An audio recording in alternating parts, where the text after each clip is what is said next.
हो जाएगा, वो हो जाएगा।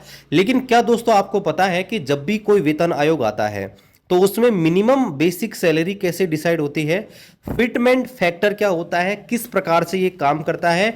और जब भी कोई वेतन आयोग आता है, जब उसका गठन होता है, जब भी वो अपनी रिपोर्ट देता है, तो किन चीजों को मद्देनजर रखते हुए वो अपनी रिपोर्ट देता है। ऐसे आपने बहुत सारे वीडियोस देख लिए होंगे कि भाई इतना हो जाएगा, ये सरकार ये कर देगी, वो हो जाएगा।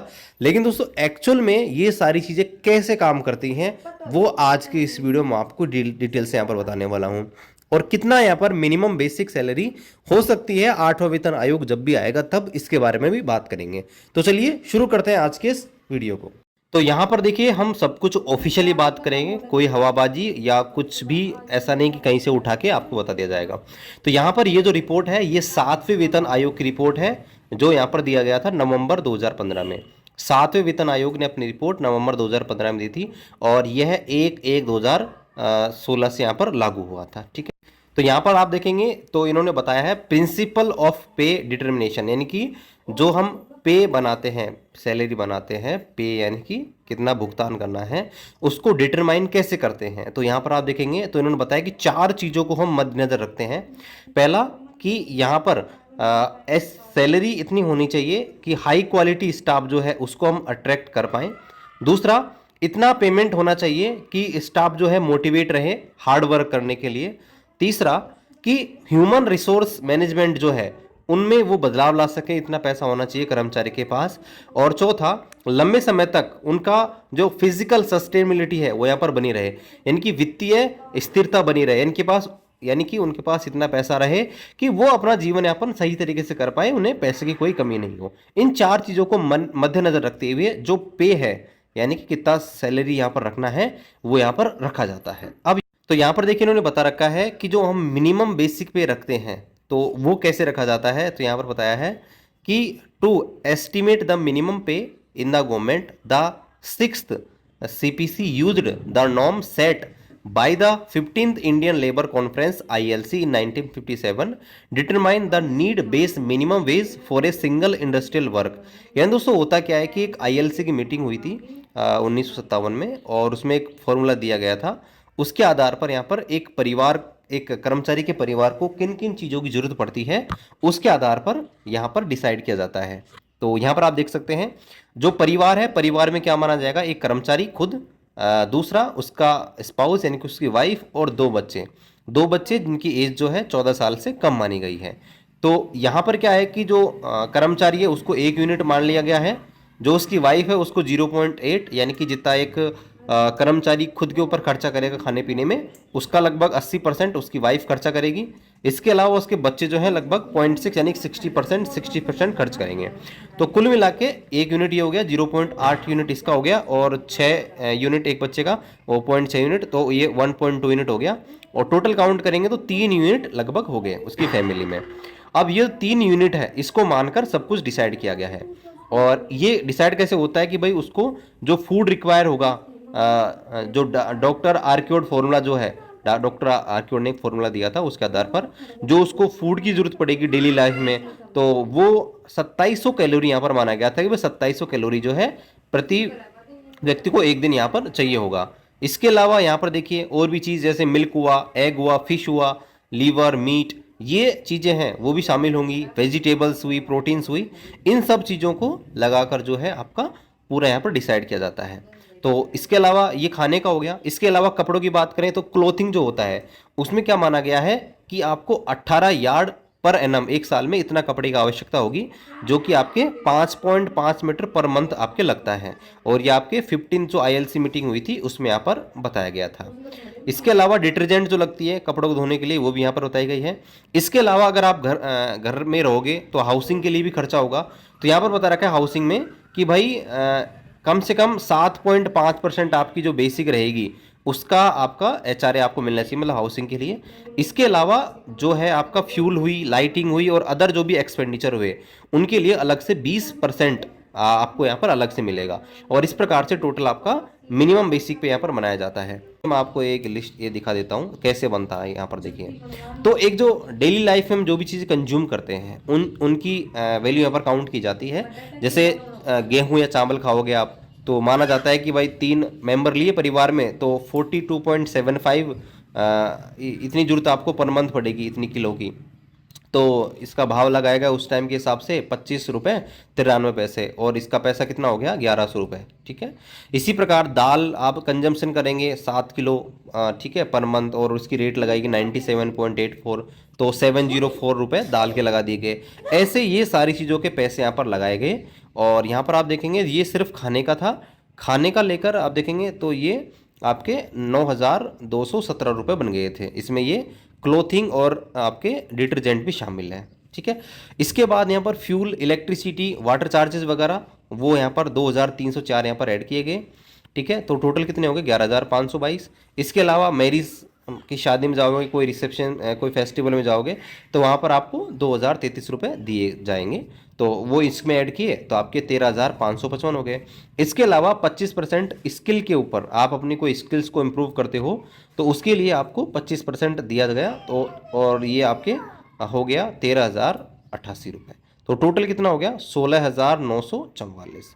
इसके अलावा हाउसिंग, घर के लिए यहाँ पर जोड़ा तो घर के लिए यहाँ पर 524 रुपये मिला, जो यहाँ पर कितना हो गया 17,468।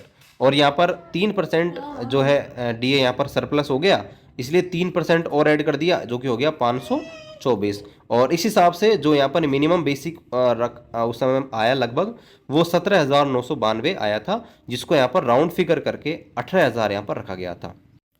तो पहले मैं आपको ये बता देता हूँ कि जो मिनिमम बेसिक पे है वो यहाँ पर कैसे डिसाइड होता है।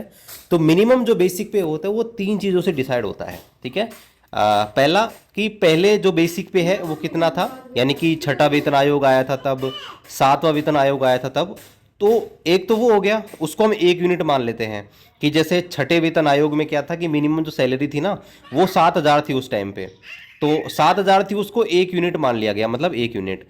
इसके अलावा डीए, जब भी वेतन आयोग आता है उस समय डीए कितना बढ़ चुका है। तो देखिए वेतन आयोग जो आया था पहला वो 10 साल बाद आया था, मतलब 2006 के बाद 2016 में आया, तो उसको 10 साल हो गए थे, और 10 साल में जो डीए था लगभग कितना बढ़ गया था, इन्होंने बताया है कि 125% बढ़ गया था। तो 125% का अगर हम निकालेंगे वैल्यू, तो 1 यूनिट तो पहले ही थी हमारे पास, 1.25 डीए का निकाल लिया हमने। ठीक है, अगर इसको परसेंटेज को हटाते हैं तो। इसके अलावा गवर्नमेंट क्या करती है, गवर्नमेंट एक अलग से इंक्रीमेंट देती है अपनी तरफ से, और वो जो इंक्रीमेंट दिया था 2016 वाला यानी कि 7th सीपीसी के अंदर, वो 14.2% का दिया था, 14.2% का इंक्रीमेंट दिया था, जो कि होता है 0.14। ठीक है, और यहाँ टोटल करेंगे तो 2.57 आपका जो था ये फिटमेंट फैक्टर था, इसको हम फिटमेंट फैक्टर बोलते हैं।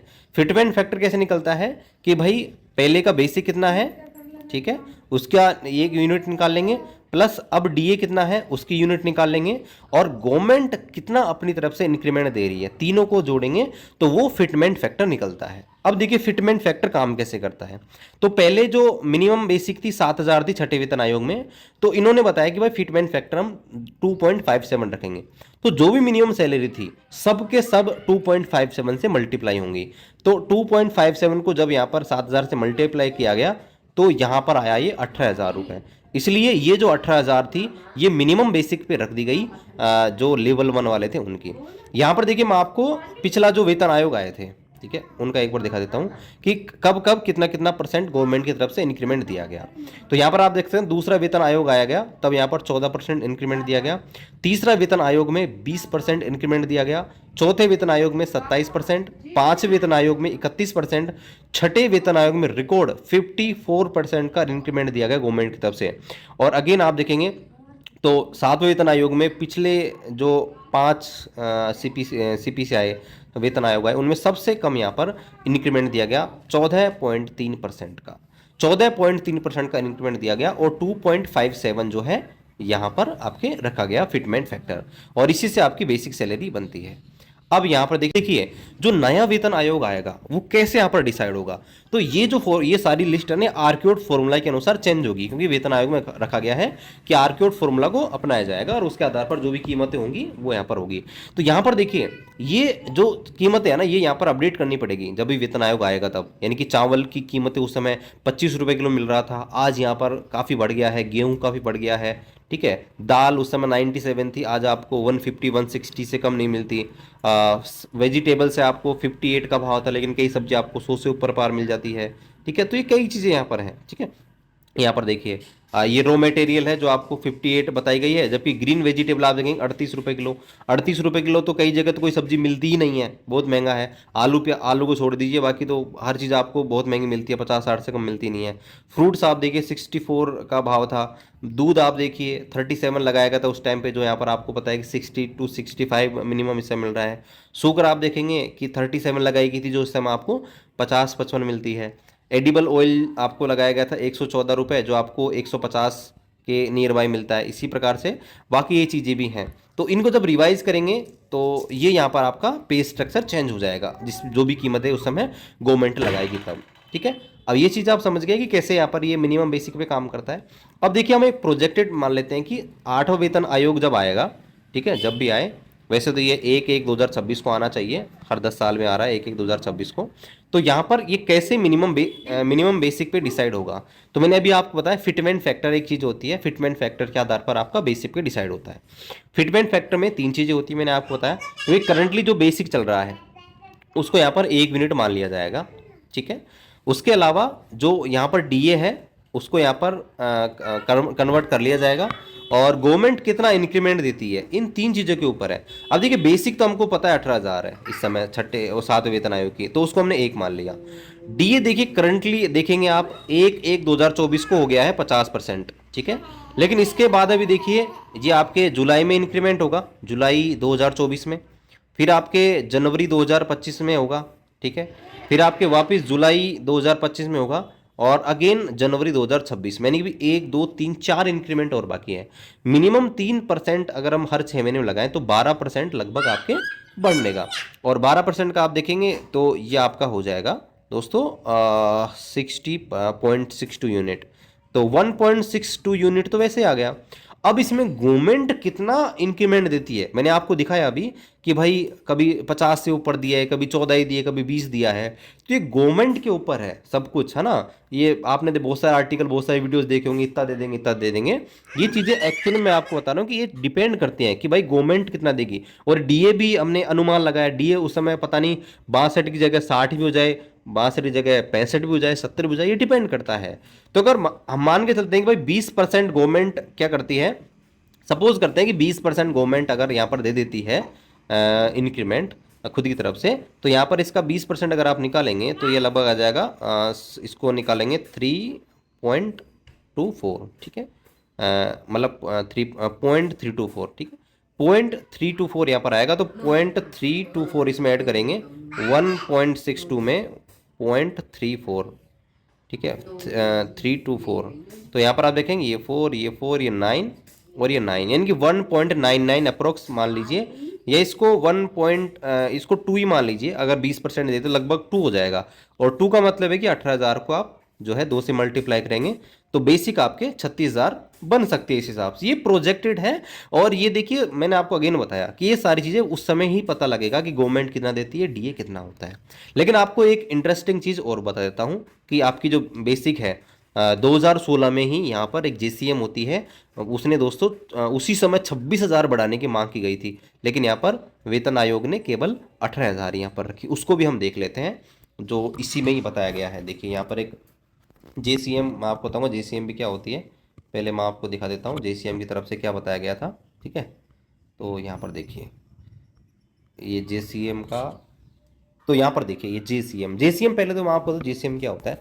जेसीएम आप ये मान के चलिए कि जो भी सेंट्रल गवर्नमेंट एम्प्लॉय हैं ना, तो उनके जो भी कोऑर्डिनेट होते हैं, ठीक है भाई, हर कोई व्यक्ति तो गवर्नमेंट के पास नहीं जा सकता, तो उनके जो भी क्या होते हैं, उनके जो भी कोऑर्डिनेट होते हैं, जो भी उनके नेता लोग जो होते हैं, वो क्या करते हैं, मीटिंग करते हैं। ठीक है, जो भी यहाँ पर पे कमीशंस के अधिकारी वगैरह होते हैं, यानी कि बुलाया बुलाया जाता है उनको मीटिंग के लिए, तो यहाँ पर उनको जेसीएम स्टाफ बोलते हैं।